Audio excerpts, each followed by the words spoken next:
We got a Dungeon Coach Elden Ring quick guide for all of the scythes in the game. Now, there's only 4 scythes, 2 basic scythes and 2 super fancy special scythes with special abilities, and they would take somber smithing stones. The other 2 don't. You can put Ashes of War in these first 2.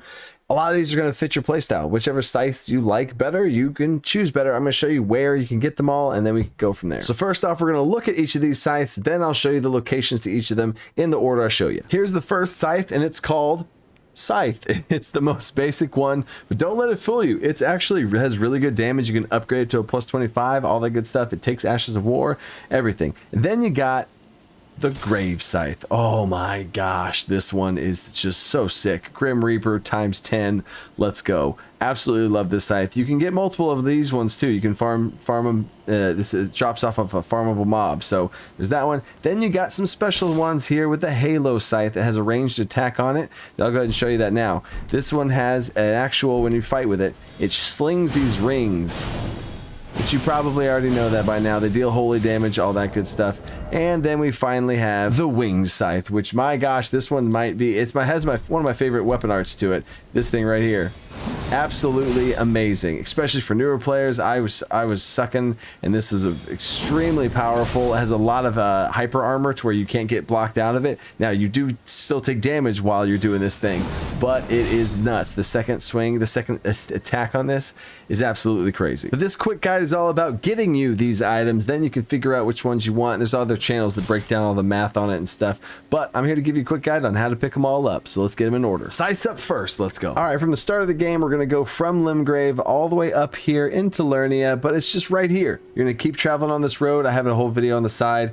You can take a side path here. You don't have to go through Storm Castle yet. You can work your way through here to get all the way to this side of Grace, Lernia Highway North. You're going to head straight towards this creepy guy statue with the hunchback. You talk to these, they always point you to the catacombs, and they also are pointing in the right direction. If you talk with the statue, it does mark your map with a little blue arrow. But this one's a little tricky. You're going to have to pass it and then double back up a ramp to get it. So, follow me. Up this ledge off to the side over here is where the catacombs are. Off to the left, right there.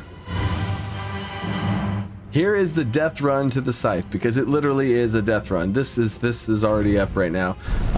You have to pull that lever, but the scythe is the last thing in these catacombs. It's the very farthest thing you could possibly get to. I have a torch equipped here just so y'all can see it a little bit better.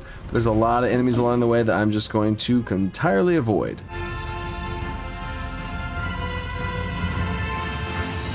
Hang the right wall. There's a little thing that's that you can trigger, and oh, okay, there's a thing you can trigger and it shoots those magic beams. But keep running up these stairs.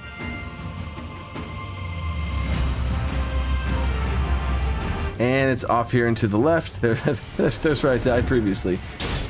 There's also another magic lever right there at the beginning, but the scythe should be in the middle of this room. Okay, hey, there you go, scythe, yay. Next up, we got the Grave Scythe. So here is where we're at. Here's the start of the game where you start Church of Ella. You can easily run up here. How I would get here is I'd work my way up the side, like I've shown in other videos before. There's lots of ways you can get up through, get all to the right side, Sights of Grace, left side, Sights of Grace, but you will be able to double back around and work your way up to get to the lake-facing cliffs, which is this side of Grace, and here we go. From here, you're just going to run down here to this little grave site that's just right around the corner. There are 3 Reapers that spawn here, and there's one right here. This is exactly how I would farm those as well. I dismount off the horse. One of them spawns right here. Take care of him. Count to 2. 1, 2, and then sling again. As soon as you get your runes, you know they died, and you could possibly pick up the item. And then by that time, these 2 will spawn.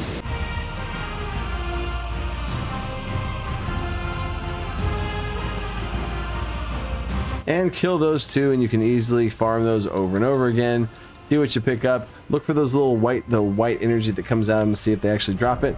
Go back, reset, and do it again. I'm not gonna lie, it did take me probably 15, 18 tries to be able to get this thing, but I finally got it, and it's really not too hard. I was like watching a video while I was doing it. No worries. Now for the Halo Scythe. This one's probably the hardest one to get because you do have to be a little higher level, and it is again off a farmable mob. You can farm multiple of these if you would like, and also the mobs that drop it are wearing the armor that I am. It's this clean rot armor. It's pretty clean looking. So this is the start of the game, and you got to get over here to the Inner Aeonia Site of Grace.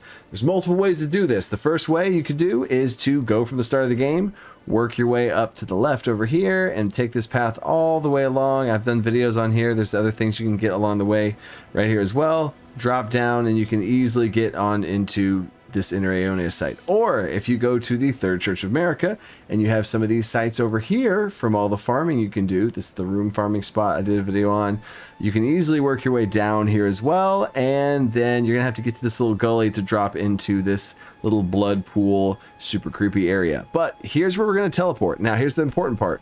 You're gonna have to teleport back to this spot every single time. So watch the pacing of it, of where the mob spawns and everything. You're gonna kill it off of these guys in the clean rot armor. You'll see. So as soon as you load in, you're gonna take a turn of 180 degrees and run into this tree. Stay away from the blood. And you're gonna run through this little hole right here, and there he is. Jump off your mount, attack. As you can tell, I fell off the pattern there, but you'll get into a pattern extremely easily whenever you kill these things over and over and over again, and then you just reset. They are very easy to stagger, so just keep attacking them, be a little bit more aggressive with them, and they die pretty quickly. That's the one. And then I would reset, go back to here, and do it again. And you can do that loop over and over again. Jump off the horse, you'll get in your rhythm of the fastest way to kill these things. I will say though, if you're feeling bold, you can venture further out here into the Bloodlands. Careful, all of this gives you Scarlet Rot, and there are enemies out here that you could fight as well. Oh. This is also part of the reason why I didn't want to do this, because you get invaded here as well, and there's a whole bunch of, there's a boss over here off to the right, there's lots of things over here, and it just gets really dangerous, and you can get Scarlet Rot like I have right now, and then maybe die, and it just gets really bad. So I personally would recommend just kill that one dude over and over and over again, and you'll eventually get your Halo Scythe. Or some of this armor that I'm wearing right now. Looks pretty cool. So the last Scythe, and maybe the best Scythe, is over here, and you don't even have to kill anything to get this one. You might die in the process, but here we go. Start of the game, you're going to work your way up here, go down the ruins, cross this bridge, work your way south, south, south, cross these bridge. Careful, you have to run away from a bunch of stuff. And you're going to get to this crossroads, work your way up here, across, on up to the Church of Pilgrimage. This is the spot you're going to go from. I mean, you could, I would just recommend picking up as many sites of grace as you can. You're going to work your way down here to the Tombs Ward ruins. This is where the Scythe is, and here's the path to get it.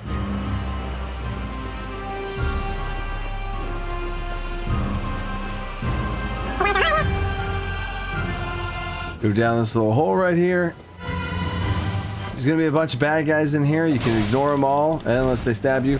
Open up this door, and inside here is your wing scythe. And there you go. Now you have all the scythes, and you can mess around with them as much as you want.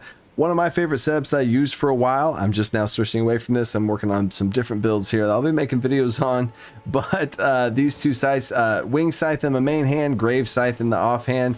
I love this weapon art. It's just amazing. And also keep in mind, I did not know this, if you just use the main attack, you'll never swing with your offhand. But if you have two weapons equipped that are the same and you use this offhand strike, you have a whole new weapon set move. I was for a long time using just not the weapon art. I was just using these only attacks with my right hand, dealing not near as much damage as I should have been doing. So yeah, make sure you're swinging both of them for some really awesome combos. And this jump attack with that same button is the way to go. That's so good. So hope you like it. Hope it helped. Peace.